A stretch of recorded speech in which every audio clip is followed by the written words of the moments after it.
मैं आपको सबसे अच्छे यूनिस्वैप V3 केंद्रित तरलता पूल दिखाने जा रहा हूं जो पूरी निष्क्रिय आय में $2100 प्रति माह से अधिक बना सकते हैं।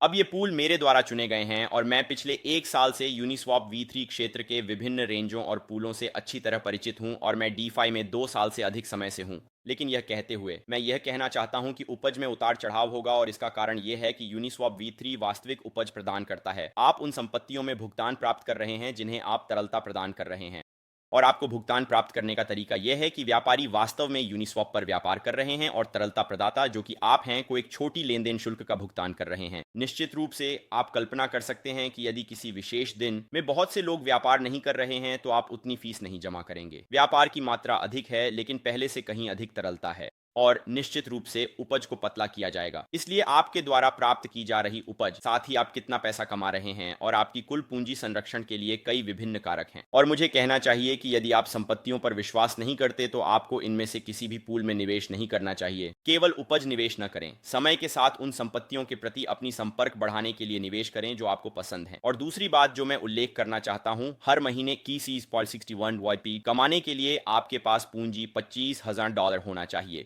लेकिन इन विशिष्ट पूलों की उपज को समान या बेहतर होना चाहिए। इसलिए मैं कहूंगा कि यह सुनिश्चित नहीं है और इसमें कई जोखिम हैं। यदि आप और जानना चाहते हैं तो मेरे अन्य यूनिस्वैप V3 वीडियो में से एक को देखना सुनिश्चित करें। लेकिन इसमें कूदते हुए पहला पुल एथेरियम से USDC है आर्बिट्रम नेटवर्क पर। यह आपको एथेरियम, जो एक ब्लू चिप संपत्ति है, के साथ साथ USDC के प्रति संपर्क देगा। अब व्यक्तिगत रूप से मैं अपने पोर्टफोलियो का लगभग 15% इस पूल में आवंटित करूंगा क्योंकि ये एक ब्लू चिप पुल है और इसमें विकास संपत्तियां होना अच्छा है। ये वर्तमान में लगभग 25% वार्षिक उपज दे रहा है।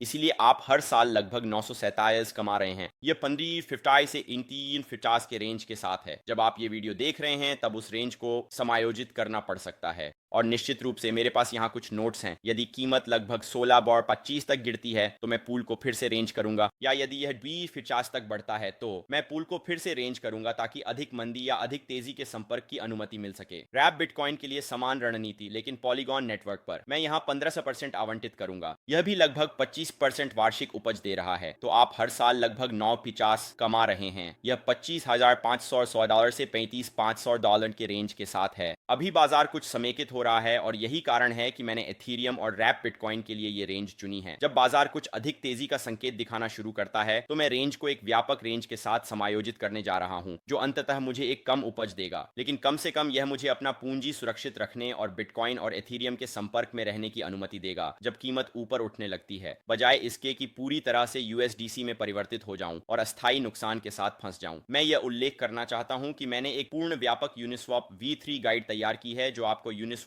V3 के बारे में जानने के लिए आवश्यक सभी चीजों को कवर करती है ताकि आप इस क्षेत्र में शुरुआत कर सकें। ये काफी व्यापक है, इसलिए केवल इसे एक्सेस करें यदि आप इन तरलता पूलों के बारे में गंभीर हैं, और निश्चित रूप से यह स्पष्ट रूप से मुफ्त है और नीचे लिंक किया गया है। अगला पूल एथेरियम से GRT है। यहाँ चीजें थोड़ी रोमांचक होने लगती हैं।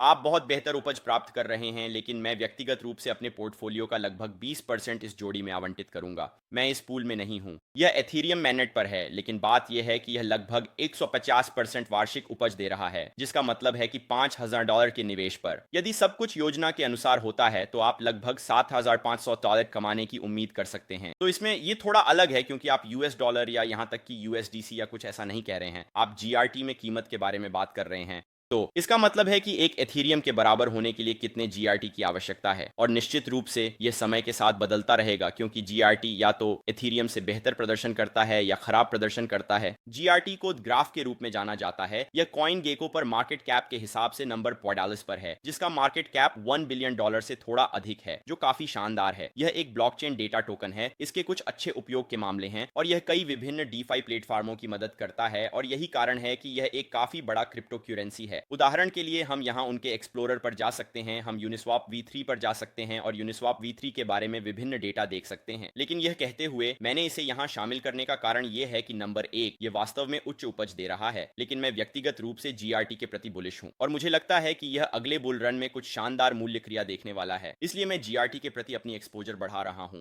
एथीरियम के साथ साथ एक अच्छा विचार है, यही कारण है कि मैं उन्हें एक लिक्विडिटी पूल में एक साथ रखूंगा। अगला एथीरियम से ईएनएस है। यदि आप इस क्षेत्र में कुछ समय से हैं तो आप शायद जानते हैं कि ईएनएस क्या है। इसे एथीरियम नाम सेवा कहा जाता है। यह मूल रूप से आपको अपने वॉलेट पते के लिए विभिन्न एथीरियम या विभिन्न ब्लॉकचेन डोमेन पंजीकरण करने की अनुमति देता है। इसलिए किसी को आपके वॉलेट पते को टाइप करने के बजाय वे बस यह टाइप कर सकते हैं, मान लीजिए jcrypto.com ETH, और उस वॉलेट को पैसे भेज सकते हैं बस jcryptoeth टाइप करके। उस लंबे वॉलेट पते के बजाय यह वर्तमान में लगभग 85% वार्षिक उपज दे रहा है। लेकिन ईएनएस भी एक अच्छा ब्लू चिप संपत्ति है। मैं नहीं कहूंगा कि यह एथीरियम और रैप बिटकॉइन के साथ है, लेकिन इसका उच्च बाजार पूंजीकरण है और यह कुछ समय से मौजूद है। यह यूनिस्वैप, लिंक और अन्य संपत्तियों के समान एक अर्ध ब्लू चिप संपत्ति है। लेकिन आपका ईएनएस प्रतिवर्ष लगभग 3200 करने के लिए बनाया गया है, जो 135 से 220 ईएनएस टोकन प्रति एथीरियम के रेंज में है। और यह जोड़ी अपेक्षाकृत अच्छी है क्योंकि ईएनएस वास्तव में एथीरियम के साथ काफी निकटता से संबंधित है और दोनों के बीच ज्यादा उतार चढ़ाव नहीं है, जो मुझे पसंद है।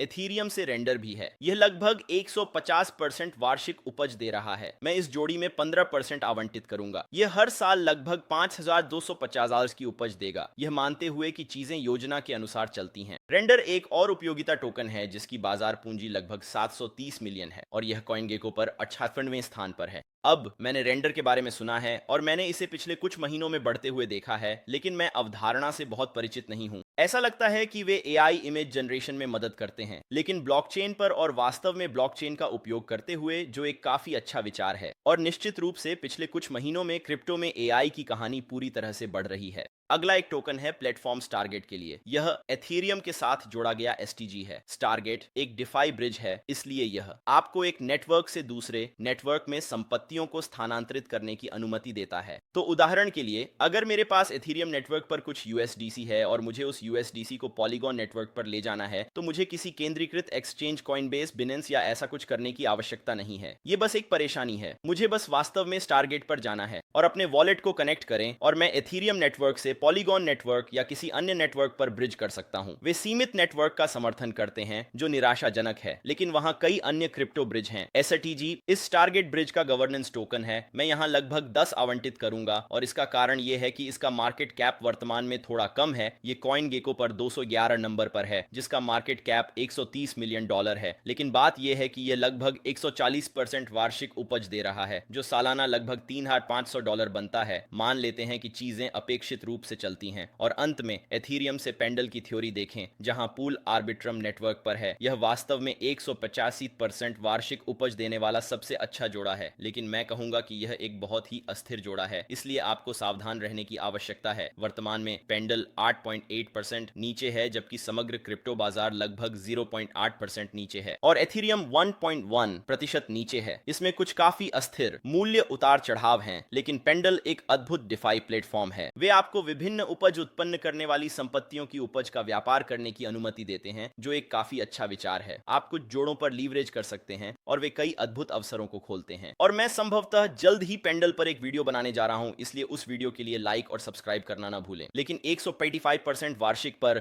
यदि आपके पोर्टफोलियो का केवल एक छोटा हिस्सा इस जोड़े में आवंटित है, तो आप हर साल लगभग $4625 की उपज प्राप्त कर रहे हैं। इसलिए यह हर साल लगभग $26,000 की उपज के करीब आता है, जो लगभग 21,000 प्रति माह है। और यदि आप गणना करते हैं तो यह वार्षिक उपज के रूप में 100% से थोड़ा अधिक है, जो हर महीने लगभग 8/5% बनता है। इसलिए यदि आपके पास शायद $25,000 हैं जो आप कुछ लिक्विडिटी पूलों में डालना चाहते हैं और आप इन सभी संपत्तियों के प्रति सकारात्मक हैं, तो आप संभावित रूप से लगभग $2100 कमा सकते हैं। लेकिन याद रखें, केवल तभी इन लिक्विडिटी पूलों में निवेश करें जब आप इन संपत्तियों के प्रति सकारात्मक हों, क्योंकि मैं कहूंगा कि यदि आप इस लिक्विडिटी पूल में निवेश करते हैं जो 185% वार्षिक उपज दे रहा है, लेकिन महीने के दौरान पेंडल लगातार मूल्य में गिरता है, तो आप नुकसान में रहेंगे। तो आपको यह ध्यान में रखना होगा। और न केवल आप नुकसान में रहेंगे, बल्कि आप एक बड़े नुकसान में रहेंगे, क्योंकि आपको अस्थायी नुकसान होगा। और इस सूची में केवल जोड़े जिनमें मैं वर्तमान में हूं, वे हैं एथीरियम से यूएसडीसी और रैप्ड बिटकॉइन से यूएसडीसी। लेकिन मैं शायद जल्द अपने पोर्टफोलियो में इनमें से एक पद को लागू करने जा रहा हूं। यदि आपको आज का वीडियो पसंद आया तो लाइक करें, नोटिफिकेशन चालू हो तो सब्सक्राइब करें। याद रखें, अपने पैसे को इन पूलों में न डालें, पहले सुनिश्चित करें कि आप क्या कर रहे हैं। इसलिए आपको नीचे विवरण में उस मुफ्त गाइड को देखना चाहिए। मैं बाद में मिलूंगा। अलविदा।